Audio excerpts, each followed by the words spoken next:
extremely dangerous because it just takes a misstep by Taiwanese politicians or by American politicians to set off something that nobody could conceivably want.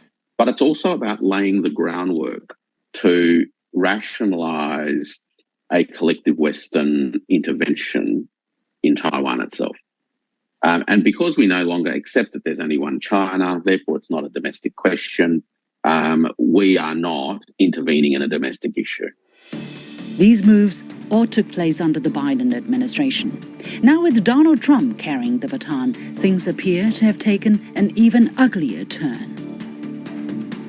On February the 13th, less than a month into Donald Trump's second term in office, the State Department's website updated the page on its policy concerning Taiwan, a long-held line stating that the U.S. does not support Taiwan independence was removed. Is the U.S. now signaling it supports Taiwan independence? The Trump administration sees Taiwan as something that they can get a handle on to negotiate with Beijing for a grand bargain for what they want. They see it as a chip. You want us to put it back, you have to give me something. To add to the confusion, the U.S. president and top diplomat are saying different things. We have a long-standing position on Taiwan that we're not going to abandon, and that is we are against any forced, compelled, coercive change in the status of Taiwan. We have to have military capabilities that allow us to respond to the threat that China is posing, and we need to be concerned. While Trump, in multiple interviews before and after taking office, has held his cards close to his chest. Are you committed to defending Taiwan? I never say. Still won't say. I never say. I never comment on that. I don't comment on anything because I don't want to ever put myself in that position. He has not dared to easily challenge China's one China principle or encourage Taiwanese independence activists. However, there are many anti-China politicians in his administration and Congress who often stir up trouble to undermine the peace and stability across the Taiwan Strait.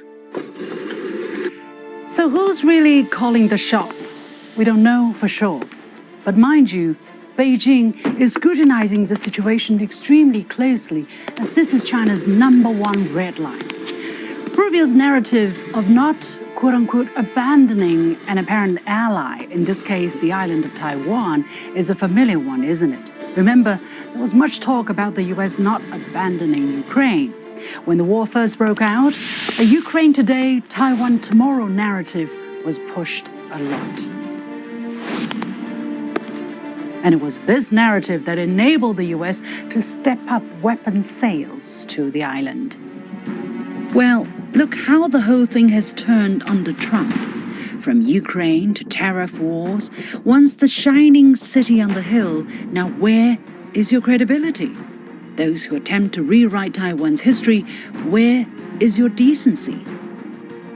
If the people in Taiwan don't see what happens when you become a proxy for the Americans, then they're really stupid. It's so clear what happened to the Ukraine. Thrown under the bus. Let's not mislead ourselves. The people in the United States are not worried about the welfare of the Chinese people in Taiwan. The Ukrainians, unfortunately, became a pawn for European and US ambitions. If I was just an ordinary person in Taiwan, I would not want that. I would not want my land to be somebody else's battlefield. Well, given how things have worked out, we can only hope that Taiwan does indeed learn from the lesson of Ukraine. Never allow yourself to be used as a pawn. And I hope that the German Marshall Fund also learns a thing or two.